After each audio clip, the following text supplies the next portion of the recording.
창세기에 보면 아브라함이 그 롯을 그돌라오멜이라고 하는 강력한 왕, 게다가 그를 따르는 3명의 왕들, 그래서 4나라의 연합국을 아브라함 혼자서 격퇴하고 롯을 구하는 장면이 나옵니다. 그 그돌라오멜 그 연합국은 그렇게 쉬운 상대가 아닙니다.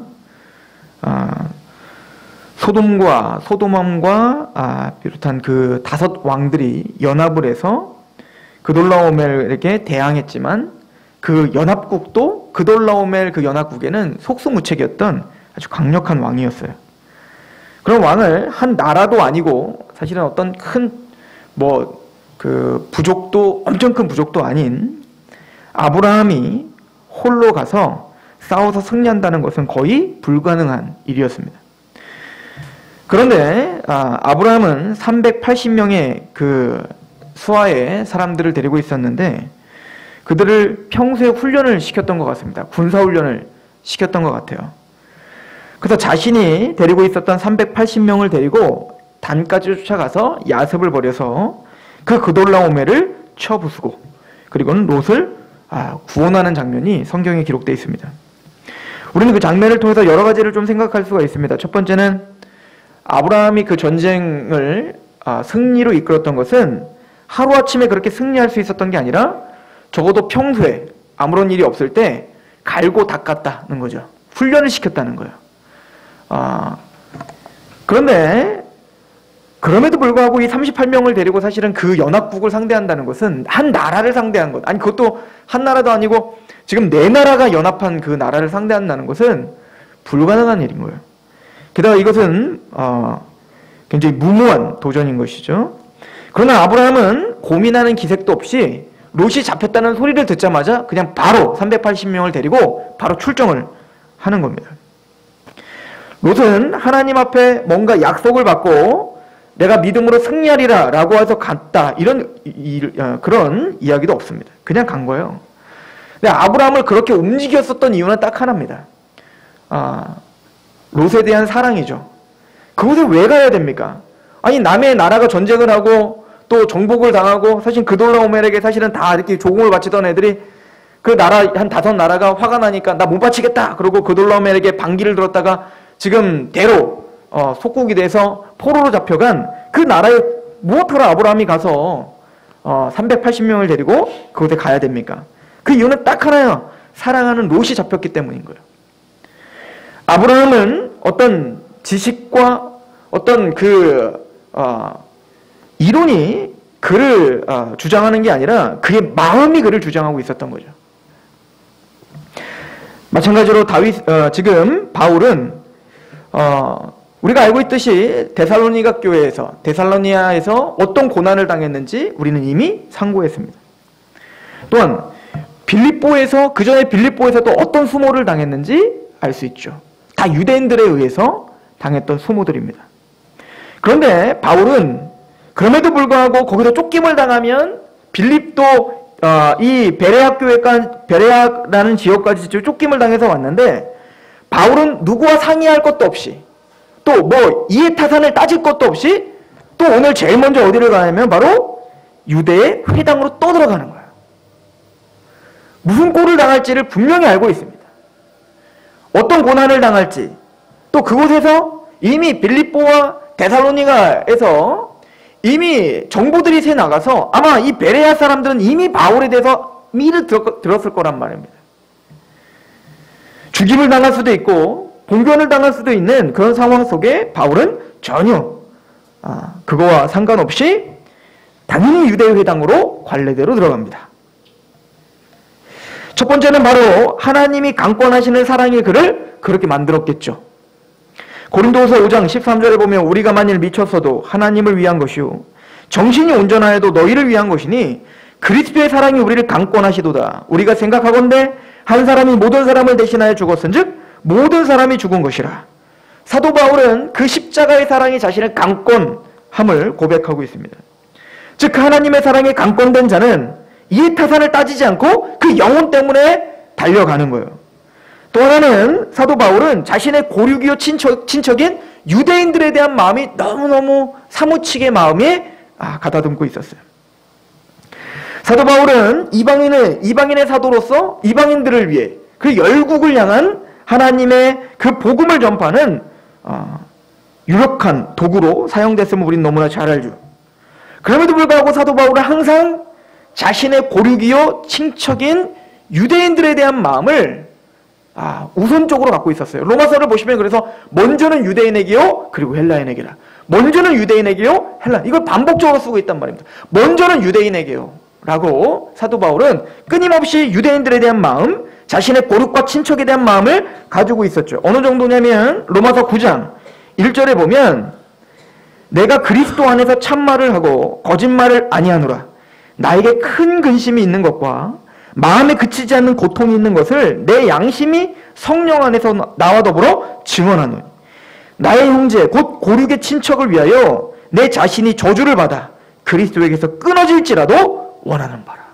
할 수만 있다면, 내가 만약에 저주를 받고 내가 끊어지는 한이 있다면, 그렇게라도 만약에 내 유대인들, 내 사랑하는 가족들, 내 사랑하는 고륙이 만약에 예수님만 믿을 수만 있다면 내가 끊어지는 한이 있더라도 나는 그걸 택하겠노라. 그러나 그건 현실적으로 불가능한 거예요. 아무리 이런 마음과 애통하는 마음이 있다 할지라도 믿음은 개인적인 문제이기 때문에 그렇습니다.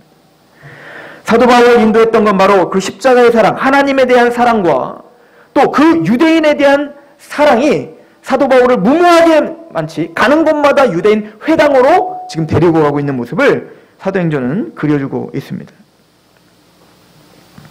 사도 바울이 유대인들에 대한 안타까움이 있었던 게 뭘까요? 유대인들에 대한 그 사무치는 그 안타까움이 뭘까? 로마서는 이 이야기, 사도 바울의 그 심정을, 유대인들에 대한 심정을 그대로 우리에게 말해주고 있어요. 로마서 10장입니다. 한번 가보시겠습니까?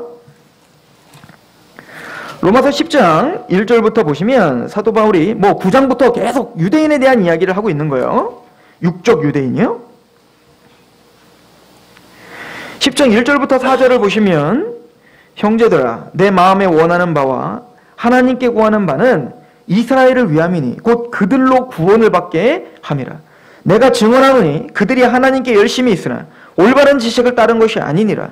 하나님의 의를 모르고 자기의 의를 세우려고 힘써 하나님의 의에 복종하지 아니하였느니라. 사도 바울은 유대인들에 대한 안타까움이 있는 거죠. 그들이 하나님께 열심히 있다고요.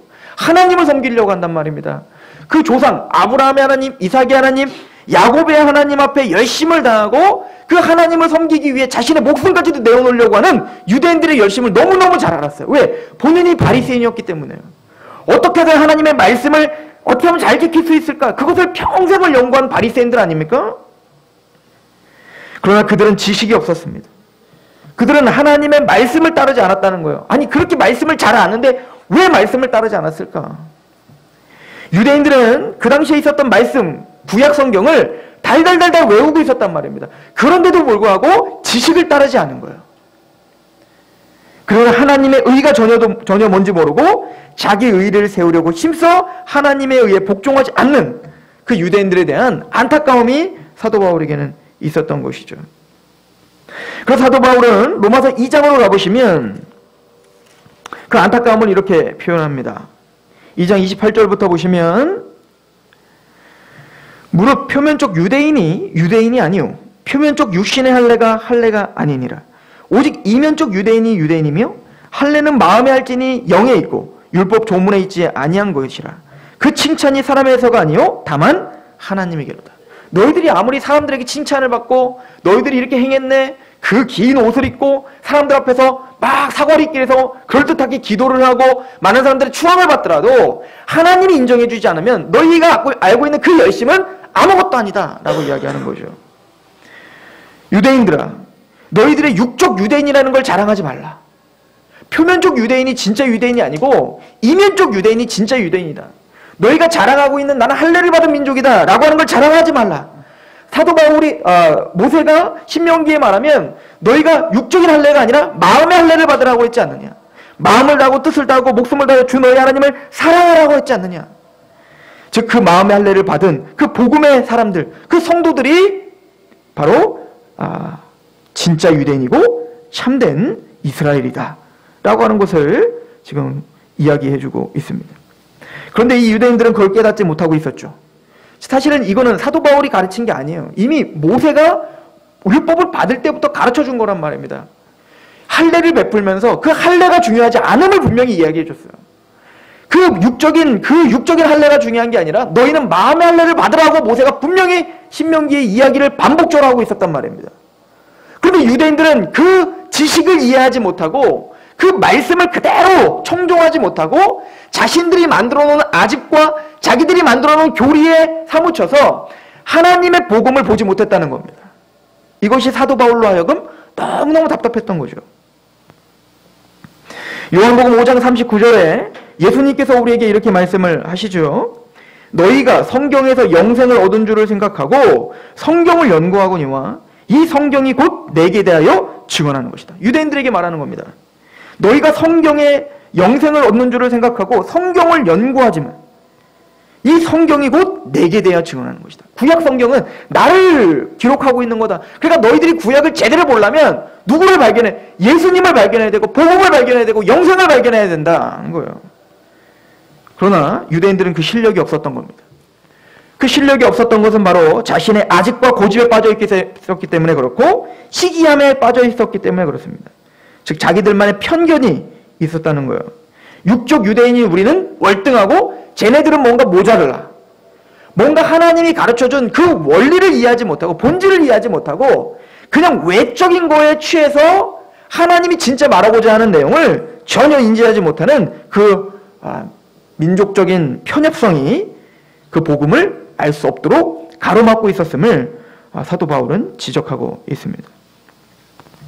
그래서 이 이야기를 그 요한복음에 보면 니고데모라고 하는 바리새인이 나오죠. 요한복음 3장에 예수님과 대화를 통해서 밤에 찾아옵니다. 두려웠기 때문에 바리새인이 두려웠기 때문에 밤에 찾아와서 그 니고데모가 예수님에게 선생님은 하나님이 보내신 줄 내가 압니다. 왜냐하면 그 표적들을 아무나 할 수 없습니다라고 그 예수님을 인정함이 옵니다. 근데 예수님께서 우리가 잘 아는 것처럼 내가 진실로 너희가 거듭나지 않으면 천국을 볼 수가 없다. 네가 뭐 성경을 관통하고 다 알고 모든 성경을 꿰뚫고 있을지라도 또 네가 어떤 열심을 갖고 있을지라도 네가 거듭남의 역사가 없다면 하늘나라를 볼 수도 없고 갈 수도 없다라고 말씀을 하시죠. 그리고는 그 니고데모에게 예수님은 중요한 복음을 선포하십니다. 그게 뭐죠? 하나님이 세상을 이처럼 사랑하사 독생자를 주셨으니 이는 저를 믿는 자마다 멸망치 않고 영생을 얻게 하려 하심이라. 이 복음을 니고데모에게 선포를 합니다. 니고데모는 아마 그 말씀을 듣고 많은 생각과 또 거듭남의 체험을 했던 것 같습니다. 그 뒤에 요한복음 7장에 이어지는 말에 보면 대제사장과 바리새인들이 이제는 구원받은 하나님의 교회들 또 그 예수 그리스도를 따르는 자들을 비판하며 심판하는 일, 그 예수를 잡아 죽이려고 음모하는 장면이 나옵니다. 그 장면을 제가 읽어드립니다. 요한복음 7장 45절부터 나오는데요. 아랫사람들이 대제사장들과 바리새인들에게로 오니 그들이 묻되 어찌하여 잡아오지 아니하였느냐? 아랫사람들이 대답하되 그 사람이 말하는 것처럼 말한 사람은 이때까지 없었나이다 하니. 즉 무슨 얘기죠? 왜 예수님 안 잡았냐? 그 예수라는 자를 왜 안 잡았냐 그랬더니 그 아랫사람들이 그 잡으러 갔다가 예수님의 그 논리적이며 그 권위가 있는 말씀에 압도당한 거예요. 이거는 사람이 할 수 있는 말이 아닙니다. 가만히 듣다 보니 잡아올 수가 없었습니다. 그 사람이 말하는 것처럼 말하는 사람은 이때까지 없었으면 내가 본 적이 없습니다. 그 어떤 랍비도, 그 어떤 제사장도, 그 어떤 사람들도 그 예수님처럼 권위 있게 말하는 사람이 없었습니다. 이 말씀이 그렇게 밝히 나에게 보여주는 일이 없었습니다. 그렇다면 이 바리새인과 서기관들은 어떻게 해야 됐었을까요? 한번 자기 아집을 꺾고 한 번쯤 진지하게 상고했어야 됐습니다. 도대체 무슨 이야기를 하는 걸까? 도대체 저 예수라는 사람이 말하고자 하는 그 내용이 성경에 도대체 어떤 이야기를 하고자 하는 걸까? 근데 이 당국자들은 48절에 이렇게 처리를 해버립니다. 47절에 보면 바리새인들이 대답하되 너희도 미혹되었느냐? 당국자들이나 바리새인 중에 그를 믿는 자가 있느냐? 율법을 알지 못하는 이 무리는 저주를 받을지어다. 그냥 단칼에 잘라버리는 거죠. 상고해볼 이유도 없다는 거예요. 우리가 갖고 있는 이것을 흔드는 그 자는 무조건 잘못됐다는 겁니다. 그 아집에 빠져 있는 겁니다. 그 고집에 빠져 있는 거죠. 그때 니고데모가 나타나는 거예요. 그리고 밤에 두려웠던 니고데모가 예수님을 만나고 거듭남을 경험한 이 니고데모는 담대하게 이 바리새인들과 대제사장 앞에 와서 한마디를 합니다. 그게 51절인데요. 우리 율법은 사람의 말을 듣고 그 행한 것을 알기 전에 심판하느냐. 무슨 얘기죠? 알아보지도 않습니까? 조사해보지도 않습니까? 그것이 무엇인지, 이게 왜 잘못됐는지, 때로는 이게 왜 잘된 건지 한 번쯤은 상고해봐야 되는 거 아닙니까? 하나님의 말씀과 우리가 그렇게 자랑하고 있는 율법과 예수님의 가르침이 어떻게 부합되고 있는지, 아니면 뭐가 틀렸는지 진지하게 그걸 좀 상고하고 그걸 알아본 다음에 정죄해야 되는 거 아닙니까? 근데 그 당시에 유대인들은 그럴 생각이 없었습니다.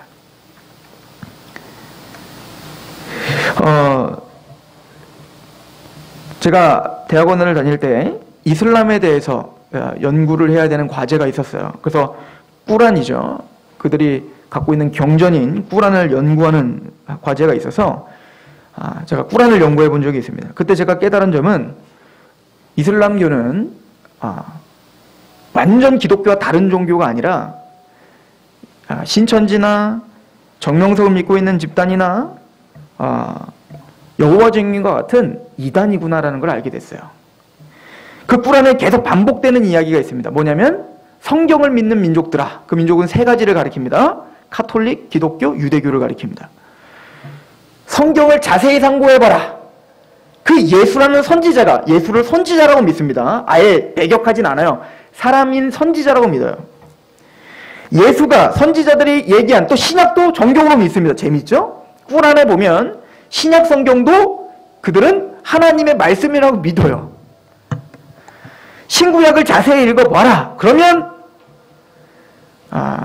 마호멧이 보이는데 너희들은 왜 거짓말하느냐 이러는 거예요. 여러분들 성경을 보면서 마호멧을 본 적 있으십니까? 한 번도 본 적이 없잖아요. 근데 너무 당당하게, 너무 강력하게 신구약 성경을 보라는 거예요. 마호멧이 보인다는 거예요. 하나님은 이삭을 택하지 않았고 이스라엘을 택했다는 거예요. 성경과는 전혀 배치되는 이야기인데 너무 담대하게 이야기하는 겁니다. 그리고는 그 이슬람 교도들은 다 뭐라고 배우고 있을까요? 꾸란에서 하는 대로 그대로 배우고 있겠죠. 그리고 재밌는 건 그렇다면 한 번쯤 어떻게 될까요? 성경과 비교해봐야 될 거 아니에요. 성경을 하나님의 말씀이라 믿는다면 꾸란과 성경을 한 번쯤은 비교해보고, 왜 성경이 훨씬 더 이전에 쓰여졌으니까. 꾸란은 여러 가지 오류가 많지만 성경에 오류가 없다는 게 전 세계적으로 확정됐으니까.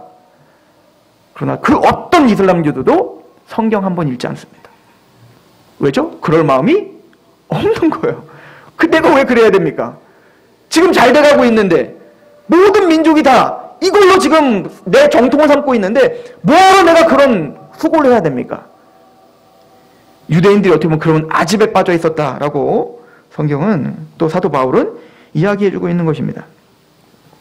사도 바울은 그래서 유대인의 회당에 가서 항상 그 얘기하는 거예요. 하나님의 성경을 들어 끊임없이 너희가 믿는 그 성경은 예수님을 가리키는 것이다 라고 하는 것을 변증하고 또 선포하며 또 복음을 전했던 것입니다. 그런데 오늘 베레아 지역에 가서 사도 바울은 감격에 차는 거예요. 유대 회당에서 동일하게 또 복음을 전파하는데 오늘 말씀엔 아주 중요한 말씀이 나오죠. 우리 사도행전 17장을 다시 한번 가보십시오. 17장 11절, 베레아에 있는 사람들은 데살로니가에 있는 사람들보다 더 너그러워서 간절한 마음으로 말씀을 받고 이것이 그러한가 하여 날마다 성경을 상고했다라고 합니다. 데살로니가에 있는 유대인들은 대부분이 다 어떻게 했죠? 사도 바울을 어쩌든 막 반격을 가하고 고집을 부렸는데 이 베레아 사람들은 신사적이었다라고 합니다. 너그러웠다라고 합니다. 이 말은 정직했다 이런 말도 됩니다. 즉 이 사람들은 공평하게 처신했다는 거예요. 자신의 아집과 편견을 가지고 그 가르침을 자신의 잣대로 재단하지 않았다는 거예요. 그냥 그대로 한번 들어봤다는 겁니다. 베레아 사람들의 마음이 여기 있었다는 거예요. 그리고는 그 말씀이 정말 그러한가 날마다 성경을 상고했다라고 이야기를 하는 겁니다. 이 상고하다라고 하는 단어는 아나크리노라고 하는 단어예요. 이거는 심판과 관련된 단어인데요. 즉 이제 법적 용어예요. 법적으로 막 조사를 하고 공명정대하게 이 사람을 어떻게 하는 거예요? 판단하는 것을 아나크리노라고 하는 거예요. 그러니까 이 베레아 사람들의 특징은 바울에게 치우치지도 않고 유대인의 아집에게도 치우치지 않고 정직하게 중간자가 돼서 한번 성경이 진짜 그런가를 어떻게 했다는 거예요? 상고하고 한번 확인해 봤다는 거예요. 진지하게 연구해 봤다는 겁니다. 그랬더니 믿는 사람들이 많더라. 저는 이게 우리들에게 너무 중요하다는 것을 압니다.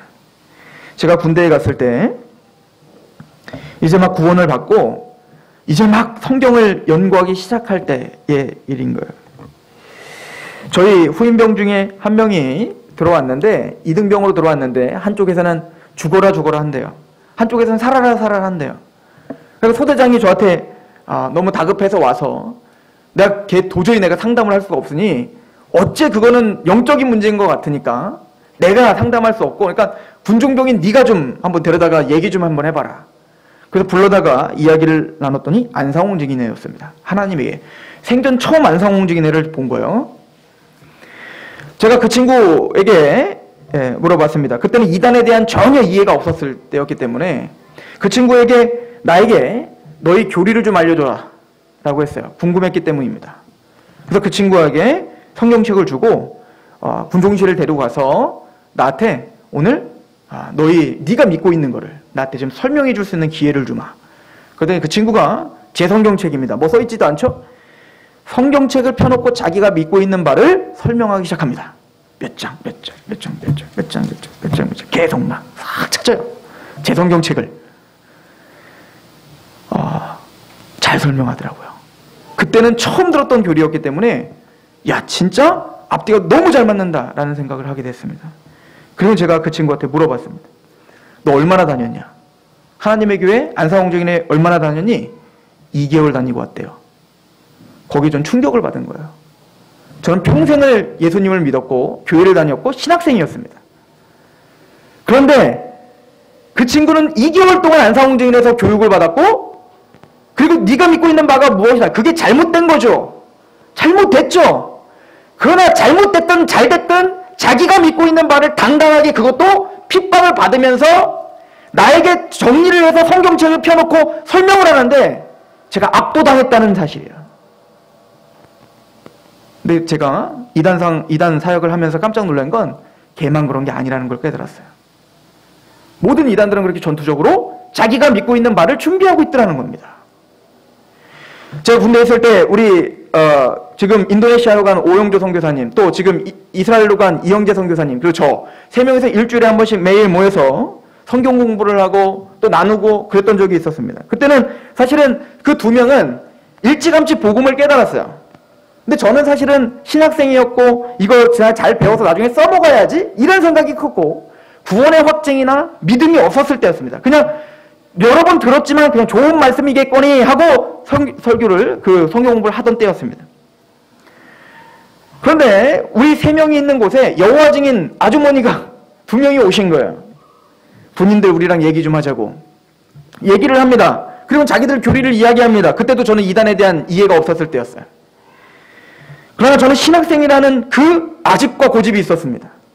그리고 제가 읽었던 책이 있었어요. 지금 보면 다 쓰레기 같은 책들인데 그 책을 읽고 있었습니다. 그 사람이 막 설명을 합니다. 제 얼굴이 빨개지기 시작했어요. 빨개지기 시작했고 화가 나기 시작했습니다. 분통이 터집니다. 뭔가 아니에요. 그리고 그 아주머니에게 소리를 질렀습니다. 사탄입니다. 이건 잘못된 겁니다. 잘못된 교리입니다. 빨리 나오셔야 됩니다. 구원 받으셔야죠. 그때 그 아주머니가 그럽니다. 청년 진정하고 내 말을 그러면 성경적으로 좀 논리적으로 나한테 좀 대꾸 좀 해봐. 무슨 대꾸입니까? 이거 잘못됐는데. 그랬더니 저한테 말합니다. 내가 여러 목사님도 만났고 여러 전도사들도 만났고 내가 여러 기독교 신자들 만났는데 다 그러더라. 한 명도 나한테 성경을 가지고 왜 그게 틀렸는지, 왜 그게 맞는지 성경으로 논리적으로 말하는 사람 한 명도 없더라. 나는 신학생입니다. 그래, 너 같은 신학생이 있어고 기독교가 이런 거야. 그런데 가만히 듣고 있던 오영조 선교사가 가만히 다 듣고, 저랑 싸우는 것도 다 듣고 있더니, 근데 아주머니 잘 들어보세요.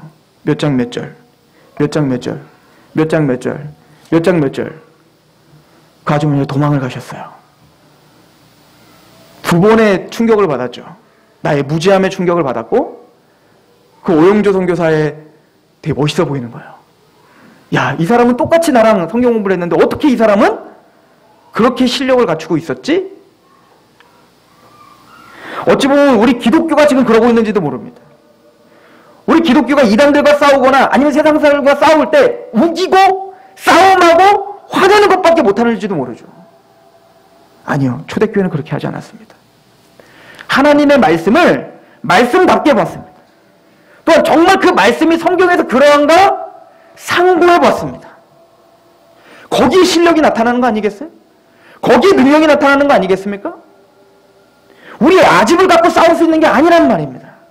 내가 이렇게 했습니다. 나는 신학생입니다. 나는 어떤 사람입니다가 그 진리 싸움에서 승리하게 해주는 게 아니란 말입니다. 사도 바울은 지금 베레아 사람들을 그래서 칭찬하는 거예요. 너희는 참 신서적이구나. 너희는 참 고상한 성품을 가졌구나. 하나님의 말씀을 가지고 그 잣대를 가지고 정직하게 바라볼 수 있는 눈을 가지고 있구나. 베레아 사람들은 하나님의 말씀을 상고하고 열심히 연구했습니다. 이 이야기는요, 쉬운 성경을 통해서 보면 좀 더 우리에게 와닿아요. 제가 쉬운 성경으로 한번 읽어줘 볼게요. 17장 11절. 베레아 사람들을 데살로니가 사람들보다 더 고상한 성품을 가진 사람들이었습니다. 그들은 바울과 실라의 말을 열정적으로 받아들이며 바울이 한 말이 사실인지를 알아보려고 날마다 성경을 연구했습니다. 사도 바울이 말한 말에 간절한 마음을 받지만 그걸로 끝나지 않았습니다. 반드시 그 말씀이 성경적인가? 정말 성경에서 그렇게 말하고 있는 게 맞나? 라고 상고해봤다는 거예요. 이건 우리에게도 동일한 적용점입니다. 하나님의 말씀을 듣습니다. 맞아요. 팔짱 끼고 들으라는 얘기 아니에요. 하나님 말씀을 간절한 마음으로 받으셔야죠. 그러나 그걸로 끝나면 안 된다는 겁니다. 초대교회는 그렇게 하지 않았다는 거예요. 베레아 사람들은 하나님의 말씀을 간절한 마음으로 받고 정말 성경적인가? 그게 성경에서 말하는 게 맞나? 라고 확인해봤다. 전 거기에 능력이 있다고 믿어요. 설교자인 저의 입술의 고백이 능력이 있는 게 아니라 하나님의 말씀은 운동력이 있어 영과 골수를 찔러 쪼개기까지 한다는 걸 믿습니다. 하나님의 말씀을 들었다면 성경을 날마다 상고하셔야 됩니다. 정말 그 말씀이 맞는 건가? 우리가 믿는 교리가 정말 맞는 건가? 왜 이단들은 그렇게 쉽게 빠지지? 왜 이렇게 고집을 부리지? 세상 사람들이 왜 하나님 믿지 못하는 걸까? 나는 왜 교회를 다녀야 될까? 적어도 내가 믿고 있는 바를 성경적으로 확증하고 연구하고 누군지 물어보면 대답할 걸 준비해야 될 거 아닙니까? 이게 베레아 교회들이었어요.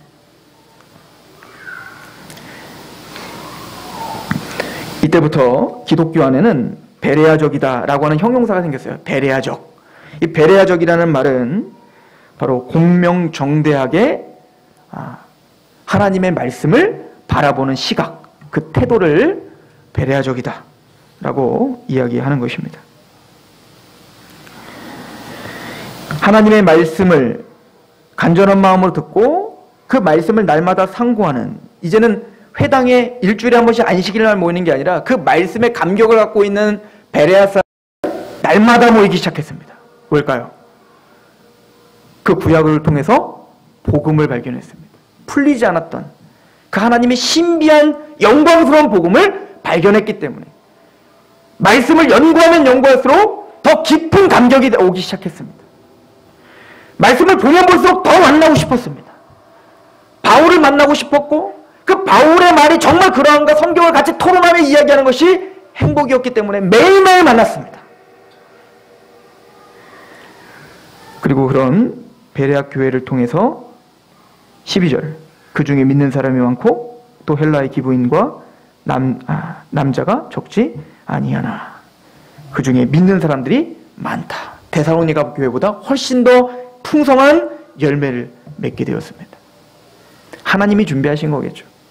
사실은 그 도시마다 특성들이 있기 때문에 베레아 사람들이 아예 태어날 때부터 고상하게 태어난 게 아니라 아마 그 도시의 어떤 문화가 그랬겠죠. 토론하고 공명정대한 어떤 문화가 형성되어 있었겠죠.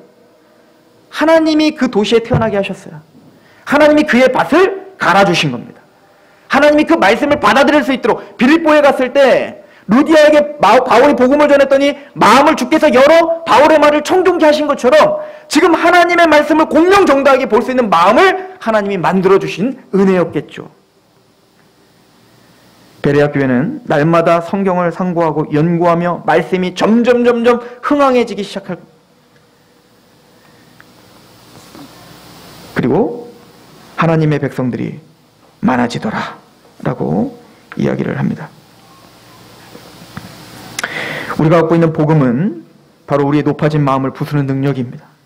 고린도후서 10장 4절에서 5절에 우리의 싸우는 무기는 육신에 속한 것이 아니요 오직 어떤 견고한 진도 무너뜨리는 하나님의 능력이라. 모든 이론을 무너뜨리며 하나님을 아는 것을 대적하여 높아진 것을 다 무너뜨리고 모든 생각을 사로잡아 그리스도에게 복종하게 한다. 우리가 갖고 있는 복음은 그런 능력입니다. 우리 사도행전 6장 7절을 보면서 오늘 베레아 교회에 대한 이야기를 마칩시다. 사도행전 6장 7절.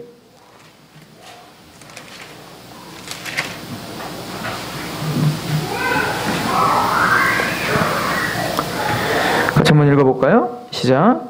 하나님의 말씀이 점점 왕성하여 예루살렘에 있는 제자의 수가 더 심히 많아지고 허다한 제사장의 무리도 이 도에 복종하니라. 하나님의 말씀이 점점 왕성하여, 하나님의 말씀을 연구하고 그 말씀에 사로잡힌 자들이 날마다 모여 그 말씀을 때문에 감격한 교제가 있고 또 끊임없이 그 말씀을 상고하며 이것이 진짜 그러한가를 상고하는 백성들. 하나님의 말씀이 점점 왕성하여 예루살렘에 있는 제자의 수가 많아진다. 숫자가 많아지는 게 아니에요. 단순히 교인이 많아지는 게 아니에요. 제자의 수가 많아집니다. 십자가의 도를 따르는 제자들. 그 복음의 사도 바울처럼 하나님의 사랑에 강권되고 그 영혼의 사랑에 강권된 제자들이 많아지더라. 더 나아가 허다한 제사장의 무리도 이 도에 복종하더라. 저는 이 교회가 또 여러분들이 가는 곳마다 여호와 증인이든 안상홍 증인이든 뭐 안식교든 또 세상 사람이든 아니면 구원의 확신이 없는 그런 썬데이 크리스찬이든 누구든 만나기만 하면 하나님의 말씀을 담대하게 전파하고 그 말씀으로 그들을 말씀으로 복종시키는 그 능력이 이 교회에서 또 저와 여러분들의 입술을 통해 나타나는 역사가 있기를 축원합니다. 기도하겠습니다. 하나님의 사도 바울은 하나님의 말씀을 전했고 강론했고 변론했고 증명했고 복종시켰습니다. 또한 베레아 교회의 성도들은 그 말씀을 받아들이고 간절하게 부지런히 성경을 공부했다 했습니다. 하나님, 우리 교회가 그런 교회가 되게 하시옵소서. 하나님의 말씀을 피상적으로 선포하는 교회가 되지 않게 하시옵소서. 정확하게 이 말씀이 무슨 말씀인가를 알고 하나님의 마음을 이해하며 누구든지 우리에게 소망을 묻는 자들에게 대답할 것을 준비하는 그런 성도들 교회가 되게 하시옵소서. 하나님의 말씀이 왕성하여지며 제자의 수가 너무 많아지게 하시고 허다한 제사장의 무리들이 그 완고한 고집스러운 그 교만한 그 마음들이 하나님의 말씀으로 부서지고 무너지는 또 그렇게 하나님의 나라를 확장시키는 교회가 되게 하옵소서. 예수 그리스도의 이름으로 감사하며 기도합니다.